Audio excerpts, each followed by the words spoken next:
This week on TechRap, Twitter launches an Instagram counterpart for videos.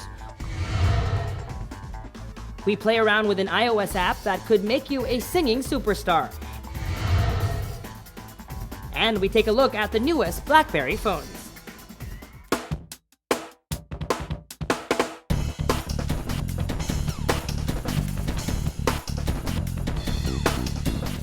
Hi, I'm Michael Josh, and this is TechRap. The much-anticipated BlackBerry 10 OS launch took place in New York on Wednesday, January 30th. Aside from walking users through all the features of the new mobile operating system, two new BlackBerry phones, the Z10 and the Q10, were announced, all the details of which we'll go into later on in the show. Also announced that night was the company's rebranding. Gone is the name Research in Motion, as the company now adopts the name of its popular smartphone. We have transformed ourselves inside and out. And we have defined our vision. BlackBerry also announced the appointment of Grammy Award-winning musician Alicia Keys as Global Creative Director. Last week, Twitter unveiled a new mobile video sharing service called Vine. Think of it as Instagram, but for videos. In the spirit of Twitter's 140-character limit, Vine users can only upload videos of up to 6 seconds in length. Twitter says this is meant to inspire creativity. Let's walk you through the service. When you first launch the app, you are given the option to sign in using your Twitter account or via email. Once you've done that, you're good to go. To record a video, just click on the record button on the top right.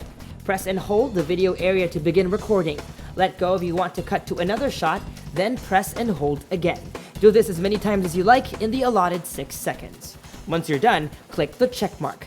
Type in some text and add a location if you want. Then select a sharing option. You can share your video on Twitter and on Facebook. Your Vine uploads appear inline on your tweets, meaning users won't need to click through just to view them. Like Instagram in its early days, you can only sign up for the service via its iOS app. And the only way you can view videos online is if you know the URL. Vine is currently available for iOS only, but Twitter says it will come to other platforms very soon.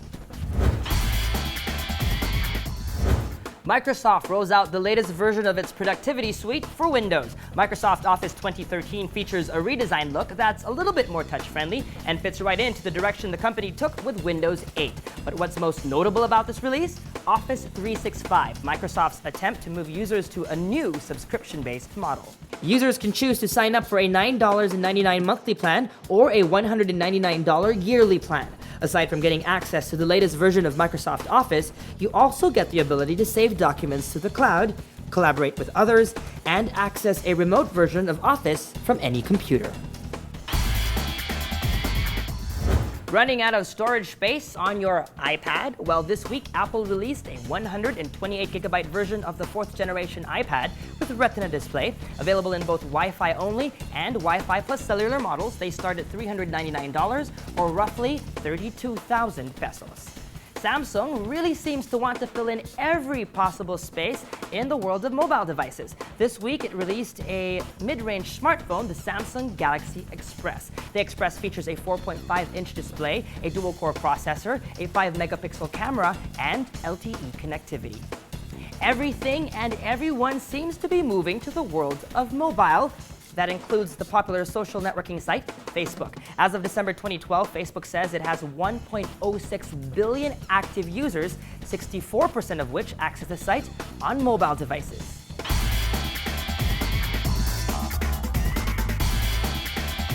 Les Miserables, the movie, and the new season of American Idol is getting everyone in a singing mood.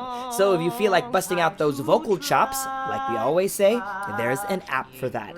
It's called Star Maker, a karaoke app for iOS. But it's not just an app that allows you to sing and record songs. I like to think of it as something more along the lines of Rock Band or Guitar Hero, where the goal is to play the right note or make the right drum beat at exact points in a song, usually indicated by colorful circles or bars. In Star Maker, those bars represent the right note, and you have to hit the right notes if you want to earn more coins. At the end of each song, you are graded on how well you do. If you do an amazing job and sing to the very end, you get 3 stars and the highest amount of coins possible. Why would you need coins? To buy more songs, of course. Basic ones start at 50 coins, but the really nice ones cost up to 250 coins. So pick a good song, master it, and sing a couple of times over to earn your way to your favorite song. There are several categories: songs for experts, easy songs, popular hits, and even songs from Glee. A few tips from the pro.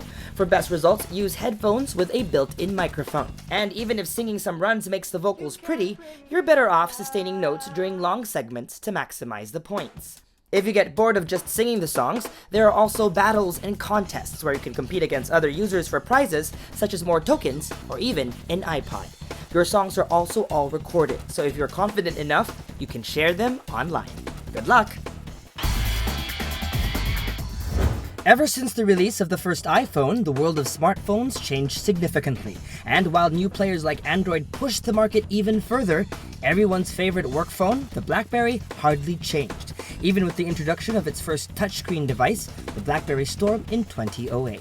But things took a turn this week when BlackBerry released BlackBerry 10 OS. From the looks of it, BlackBerry has finally caught up. Two new phones running the new OS were also announced. The BlackBerry Z10 features a 4.2-inch touchscreen with an impressive 356 pixels per inch, a 1.5 GHz Snapdragon processor, 2 GB of RAM, 16 GB of storage, expandable with an optional micro SD card, an 8-megapixel main camera, and a 2-megapixel front-facing camera, and LTE connectivity. Unlike the Z10, the BlackBerry Q10 comes with a physical keyboard. Its 3.1-inch display is still a touchscreen. Everything else is the same: 2 GB of RAM, 16 GB of storage, 8 and 2 megapixel cameras, and LTE connectivity.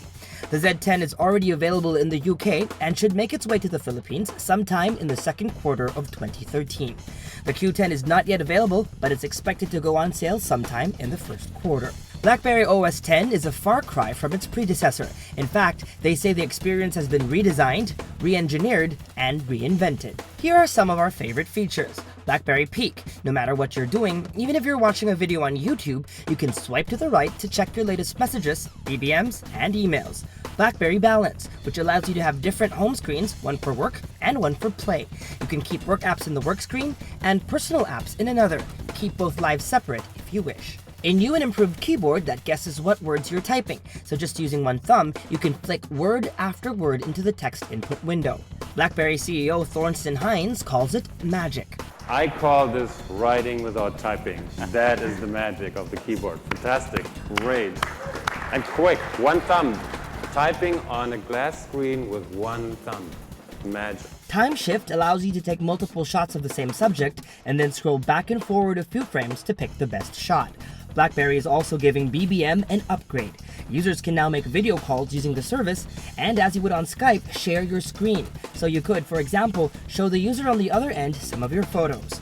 We also saw shades of Instagram with Picture Editor, which allows you to edit photos and add filters, and Apple's iMovie with BlackBerry Story Maker that allows you to put together photos and videos into a multimedia package.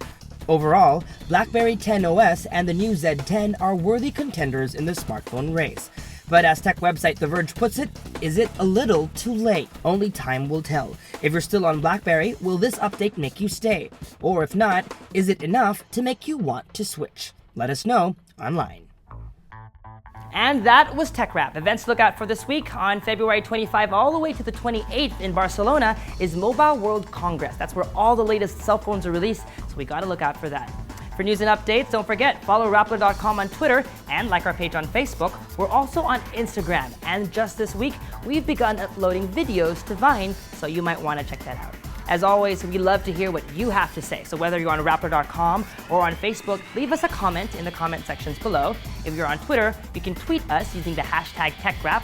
We also have an email address. It's techrap@rappler.com, so you can send in your tech questions and we'll try to answer some of them on the show. And if you're watching this on YouTube, give us a thumbs up. There's a like button below, and we do love to get those as well. That's all for this week, folks. I'm Michael Josh. Thanks for dropping by.